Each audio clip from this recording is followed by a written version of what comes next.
Hello friends, welcome back to our channel.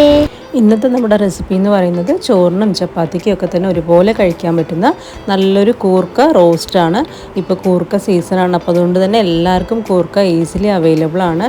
അതുപോലെ തന്നെ ഈ ഒരു കറിയുടെ ടേസ്റ്റ് എന്ന് പറയുന്നത് ശരിക്കും നമ്മൾ നോൺ വെജ് കറിനെയൊക്കെ തന്നെ തോൽപ്പിക്കും രുചിയിലുള്ള ടേസ്റ്റാണ്. ഇറച്ചിക്കറിയൊക്കെ മാറി നിൽക്കും ഈ ഒരു കറിയുടെ മുമ്പിൽ, അത്രയ്ക്ക് ടേസ്റ്റി ആയിട്ടുള്ള കറിയാണ്.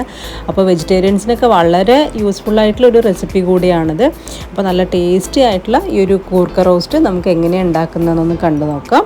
അതിനു മുമ്പായിട്ട് എപ്പോഴും പറയുന്ന പോലെ തന്നെ നമ്മുടെ ഈ ഒരു ചാനൽ ആദ്യമായിട്ട് കാണുന്ന ഏതെങ്കിലും കൂട്ടുകാരുണ്ടെങ്കിൽ ഒന്ന് സബ്സ്ക്രൈബ് ചെയ്തതിനൊന്ന് സപ്പോർട്ട് ചെയ്യണേ. അപ്പോൾ നമുക്ക് ഒട്ടും തന്നെ സമയം കളയാതെ നമ്മുടെ കൂർക്ക റോസ്റ്റ് എങ്ങനെയാണ് ഉണ്ടാക്കുന്നതെന്ന് നോക്കാം. അപ്പോൾ അതിനായിട്ട് ഞാനിപ്പോൾ ഒരു 1/2 കിലോ അളവിലാണ് കൂർക്ക എടുത്തിരിക്കുന്നത്. അപ്പോൾ കൂർക്കത്തെ മണ്ണൊക്കെ കളഞ്ഞ് നന്നായി കഴുകി വൃത്തിയാക്കി എടുത്തിട്ടുള്ളതാണ്. ഇത് നമുക്കിനി ക്ലീൻ ചെയ്യണം. അപ്പോൾ ക്ലീൻ ചെയ്യലാണ് എല്ലാവരെയും വലിയൊരു പണി. അപ്പോൾ ഇതുപോലെ നമ്മൾ കടയിൽ നിന്നൊക്കെ വാങ്ങിക്കുന്ന തുണിയുടെ കവർ ഉണ്ടാവുമല്ലോ, അപ്പോൾ അങ്ങനെയുള്ള കവർ ഉണ്ടെങ്കിൽ അതെടുക്കാം. എന്നിട്ട് അതിലേക്ക് നമ്മൾ ഈ കൂർക്ക ഇട്ട് കൊടുക്കാം. ഇനിയിപ്പോൾ ഇതുപോലെ കവർ ഇല്ല എന്നുണ്ടെങ്കിൽ നമ്മൾ പഴയ കോട്ടൻ്റെ തുണി ഉണ്ടല്ലോ, അതെടുത്തിട്ട് അതിൽ ഇട്ട് ഒന്ന് പൊതിഞ്ഞെടുത്താലും മതി. ഞാനിപ്പോൾ എന്തായാലും കവർ ഉള്ളത് കൊണ്ട് തന്നെ എല്ലാ കൂർക്കയും ആ കവറിലേക്ക് ഇട്ടിട്ട് ഇതുപോലെ ഒന്ന് തിരിക്കുന്നുണ്ട്. ഇനി നമുക്കിത് നന്നായിട്ടൊന്ന് അടിച്ചെടുക്കണം. അപ്പോൾ ഇതുപോലെ ഒന്ന് പരത്തി വെച്ചിട്ട് ഒന്ന് അടിച്ചു കൊടുക്കുകയാണെന്നുണ്ടെങ്കിൽ കൂർക്കയുടെ എല്ലാ സൈഡിൽ നിന്നും നമുക്ക് തൊലി പെട്ടെന്ന് വിട്ട് കിട്ടിക്കോളും. കയ്യിലൊന്നും അധികം കറയാവാണ്ട് പെട്ടെന്ന് തന്നെ നമുക്ക് ക്ലീൻ ചെയ്തെടുക്കാൻ പറ്റുന്ന ഒരു ഐഡിയ ആണിത്. അപ്പോൾ വീട്ടിലൊക്കെ തന്നെ അമ്മയും അമ്മൂമ്മയൊക്കെ തന്നെ ഇതുപോലെയാണ് കൂർക്ക നേരാക്കുക. അപ്പോൾ ഇതുപോലെ ചെയ്തെടുക്കുമ്പോൾ നമുക്ക് കയ്യിൽ ഒരുപാട് കറയൊന്നും ആവില്ല, അതുപോലെ പെട്ടെന്ന് തന്നെ പണിയും കഴിഞ്ഞ് കിട്ടിക്കോളും. ഇനി ഒരു ബൗളിലേക്ക് ഇത് ഇട്ട് കൊടുക്കുന്നുണ്ട്. ഇത് കണ്ടില്ലേ, തോല് അത്യാവശ്യം, അതായത് ഒരു 1/4 ഭാഗവും തോലിൽ നിന്ന് വിട്ട് കിട്ടിയിട്ടുണ്ട്. ഇനി നമുക്കിതിൽ വെള്ളം ഒഴിച്ചിട്ട് ഒന്ന് കഴുകിയതിന് ശേഷം നമുക്ക് കത്തി വെച്ചിട്ട് ആ ചെറിയ ചെറിയ സൈഡിലുള്ള തോലുകൾ മാത്രം ഇതുപോലെ ഒന്ന് മാറ്റിയാൽ മതി. അധികം ഒന്നും ഉണ്ടാവില്ല, മാക്സിമം പോയ ഒരു 5 മിനിറ്റിൻ്റെ പണിയേ കാണുള്ളൂ ഇനി കളയാനായിട്ട്. അപ്പോൾ ബാക്കിയുള്ള ആ ചെറിയ ചെറിയ സൈഡിലുള്ളതും കൂടെ നമുക്ക് കത്തി വെച്ചിട്ട് ഇതുപോലെ ഒന്ന് കളഞ്ഞെടുക്കാം. അപ്പോൾ കൂർക്കയുടെ തോലെല്ലാം കളഞ്ഞിട്ടുണ്ട്. ഇനി നമുക്ക് കറി ഉണ്ടാക്കാനായിട്ട് അത്യാവശ്യം വലുപ്പത്തിൽ തന്നെ വേണം കൂർക്ക മുറിക്കാനായിട്ട്. ചെറുതായി മുറിച്ച് കഴിഞ്ഞാൽ നമ്മളെല്ലാം ആക്കി വരുമ്പോൾ നമുക്ക് കൂർക്ക പീസായിട്ട് കാണില്ല. അപ്പോൾ അത്യാവശ്യം വലിയ വലിയ പീസായിട്ട് ഇതുപോലെ ഒന്ന് കട്ട് ചെയ്തെടുക്കാം. ഇനി നമുക്ക് നമ്മുടെ കറി ഉണ്ടാക്കി തുടങ്ങാം. അപ്പോൾ അതിനായിട്ടൊരു പാനിലേക്ക് 1 ടീസ്പൂൺ അളവിൽ വെളിച്ചെണ്ണ ഒഴിച്ച് കൊടുത്തിട്ടുണ്ട്. ഇനി ഇതിലേക്ക് ഒരു ചെറിയൊരു കഷ്ണം കറുവപ്പട്ട, 2 ഗ്രാമ്പു, 2 ഏലക്ക ചേർത്ത് കൊടുത്തിട്ടുണ്ട്.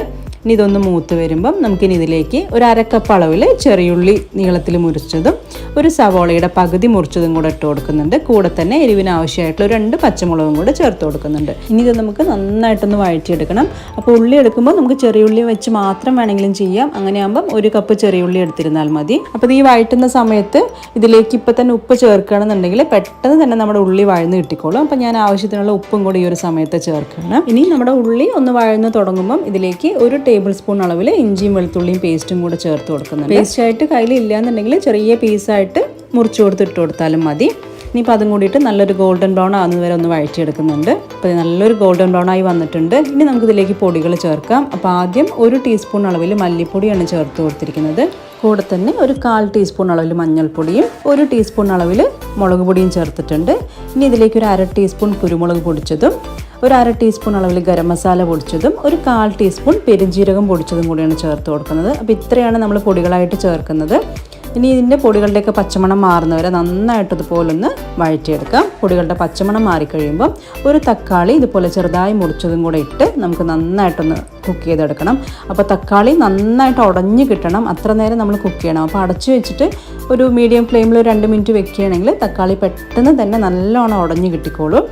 അതെ, തക്കാളിയൊക്കെ തന്നെ 2 മിനിറ്റ് കൊണ്ട് നന്നായിട്ട് ഉടഞ്ഞ് നന്നായി കുക്കായി കിട്ടിയിട്ടുണ്ട്. ഇനി നമുക്ക് നമ്മുടെ മെയിൻ സംഭവം ഇതിലേക്ക് ചേർക്കാം, അതായത് കൂർക്ക. അപ്പോൾ നമ്മൾ നേരത്തെ കഴുകി വെള്ളത്തിലിട്ട് വെച്ചിരിക്കുന്ന കൂർക്കയായിരുന്നു, അപ്പോൾ അതെടുത്ത് ഇട്ട് കൊടുക്കുന്നുണ്ട്. അതുപോലെ തന്നെ നമ്മൾ കൂർക്ക മാറ്റി വെക്കുമ്പോൾ വെള്ളത്തിലല്ലാണ്ട് പ്ലേറ്റിലെടുത്ത് വെക്കുകയാണെങ്കിൽ അത് കറുത്ത് പോകാനുള്ള സാധ്യതയുണ്ട്. അപ്പോൾ നമ്മൾ ഉണ്ടാക്കുന്ന അത്രയും നേരം വെള്ളത്തിൽ തന്നെ വെച്ചിരുന്നാൽ മതി. അപ്പോൾ കൂർക്കയും കൂടി ഇട്ട് നന്നായി മിക്സ് ചെയ്ത് കൂർക്ക വേവാൻ ആവശ്യത്തിനുള്ള കുറച്ച് വെള്ളം മാത്രം ഒഴിച്ചു കൊടുക്കാം. ഒരുപാട് വെള്ളം ഒഴിക്കരുത്, വളരെ കുറച്ച് മാത്രം മതി. ഇനി നമുക്കിത് മീഡിയം ഫ്ലെയിമിൽ വെച്ച് അടച്ച് വെച്ച് നന്നായിട്ടൊന്ന് വേവിച്ചെടുക്കാം. അപ്പോൾ എത്ര നേരം കുക്ക് ചെയ്യണം എന്നുള്ളത് ഓരോ കൂർക്കയെ ഡിപ്പെൻഡ് ചെയ്തിരിക്കും. അപ്പോൾ ഞാനിപ്പോൾ ഇവിടെ ഒരു 10 മിനിറ്റ് മീഡിയം ഫ്ലെയിമിലിട്ടിട്ട് കുക്ക് ചെയ്തിട്ടുണ്ട്. അപ്പോൾ നന്നായിട്ട് വെന്തും കിട്ടിയിട്ടുണ്ട്. പക്ഷേ എരിവ് ഒരല്പം കുറവുണ്ട്. അപ്പോൾ അതുകൊണ്ട് തന്നെ ഒരു 1/2 ടീസ്പൂൺ അളവിൽ കുരുമുളക് പൊടിയും കൂടി ഞാൻ ചേർക്കുന്നുണ്ട്. അപ്പോൾ എരിവൊക്കെ തന്നെ ഓരോരുത്തരുടെ ടേസ്റ്റിനനുസരിച്ചിട്ട് കൂട്ടുകയും കുറയ്ക്കുകയും ചെയ്യാം. ഇപ്പോൾ കുരുമുളക് പൊടിയും കൂടിയിട്ട് നന്നായിട്ട് ഇതുപോലെ ഒന്ന് മിക്സ് ചെയ്തെടുത്തിട്ടുണ്ട്. അപ്പോൾ നമ്മുടെ കറി ഓൾമോസ്റ്റ് റെഡിയായി. ഇതിലേക്ക് ചെറിയൊരു വറവലിടണം. അപ്പോൾ അതിനായിട്ട് 1 ടീസ്പൂൺ വെളിച്ചെണ്ണ ചൂടാക്കിയിട്ടുണ്ട്. ഇനി ഇതിലേക്ക് കുറച്ച് തേങ്ങാക്കൊത്തിട്ട് നല്ലൊരു ബ്രൗൺ കളർ ആവണവരെ നമുക്ക് മൂപ്പിച്ചെടുക്കാം. അപ്പോൾ നമ്മൾ ഇറച്ചിക്കറിയൊക്കെ ഉണ്ടാക്കുമ്പോൾ ഇതുപോലെ തേങ്ങാക്കൊത്തിട്ട് കഴിഞ്ഞാൽ ഒരു പ്രത്യേക ടേസ്റ്റാണ്. എല്ലാവർക്കും അറിയായിരിക്കും എന്ന് വിചാരിക്കുന്നു. അപ്പോൾ തേങ്ങാക്കൊത്ത് ഇതുപോലെ നല്ലൊരു ബ്രൗൺ കളറായിട്ടൊന്ന് മൂത്ത് വരുമ്പം നമുക്കിനി ഇതിലേക്ക് കുറച്ച് കറിവേപ്പിലയും കൂടെ ചേർത്ത് കൊടുക്കാം. കറിവേപ്പിലയും കൂടി ഇട്ട് ഒന്നുകൂടെ ഒന്ന് വഴറ്റിയതിന് ശേഷം ഈ ഒരു സംഭവം നമ്മൾ ഈ ഒരു കറിയിലേക്ക് ഒഴിച്ചു കൊടുത്തു കഴിഞ്ഞാൽ ശരിക്കും നല്ല അസാധ്യ ടേസ്റ്റ് ആയിരിക്കും.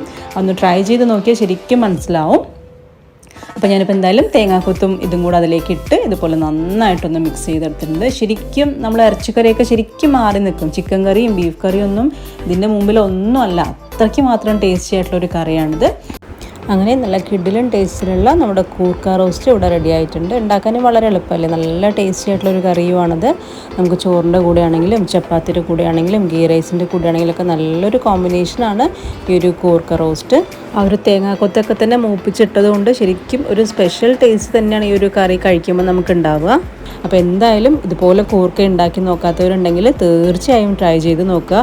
ഒരു പ്രാവശ്യം ഇതുപോലെ ഒന്ന് ഉണ്ടാക്കി കഴിഞ്ഞാൽ പിന്നെ കൂർക്ക എപ്പോൾ കിട്ടുമ്പോഴും നമുക്ക് ഈ ഒരു കറിയെ ഉണ്ടാക്കാൻ തോന്നുള്ളൂ. അത്രയ്ക്ക് ടേസ്റ്റി ആയിട്ടുള്ള ഒരു കറി കൂടിയാണിത്. അതുപോലെ തന്നെ കൂർക്ക ഇഷ്ടമില്ലാത്തവർക്ക് പോലും ഇതുപോലെ കൂർക്ക ഉണ്ടാക്കി കൊടുത്തു കഴിഞ്ഞാൽ നല്ല ഇഷ്ടമാവുകയും ചെയ്യും. ഇപ്പോഴാണെങ്കിൽ കൂർക്കയുടെ നല്ല സീസണുമാണ്. അപ്പോൾ എല്ലാവർക്കും കൂർക്ക പെട്ടെന്ന് കിട്ടുകയും ചെയ്യും. പിന്നെ കൂർക്ക കറി ഉണ്ടാക്കുമ്പോൾ ആകെ കൂടെയുള്ളൊരു ബുദ്ധിമുട്ട് എന്ന് പറയുന്നത് അത് നന്നാക്കി എടുക്കാൻ തന്നെയാണ്. അപ്പോൾ അതെങ്ങനെ വളരെ എളുപ്പത്തിൽ കൂർക്ക നന്നാക്കി എടുക്കുക എന്നുള്ളത് നല്ല ഡീറ്റെയിൽ ആയിട്ട് തന്നെ ഞാൻ പറഞ്ഞു തന്നിട്ടുണ്ട്. അപ്പോൾ അതുപോലെ ഒന്ന് ചെയ്ത് നോക്കിയാൽ മതി. അപ്പോൾ നമ്മുടെ ഈ ഒരു കൂർക്ക റോസ്റ്റിൻ്റെ റെസിപ്പി എല്ലാവർക്കും ഇഷ്ടമായിട്ടുണ്ടാവുമെന്ന് വിചാരിക്കുന്നു. ഇഷ്ടമായിട്ടുണ്ടെങ്കിൽ തീർച്ചയായും ട്രൈ ചെയ്ത് നോക്കുക. അതിനുശേഷം നിങ്ങളുടെ അഭിപ്രായങ്ങൾ കമൻറ്റ് ബോക്സിലൂടെ നിന്ന് അറിയിക്കുകയും കൂടെ വേണേ. പിന്നെ പറ്റുമെങ്കിൽ ഫ്രണ്ട്സിനും ഫാമിലിക്കും ഒക്കെ തന്നെ ഈ ഒരു റെസിപ്പി ഷെയറും കൂടെ ചെയ്ത് കൊടുക്കണേ. അപ്പോൾ ഇനി നമുക്ക് വീണ്ടും നല്ലൊരു റെസിപ്പി ആയിട്ട് കാണാം. എല്ലാവർക്കും ബൈ.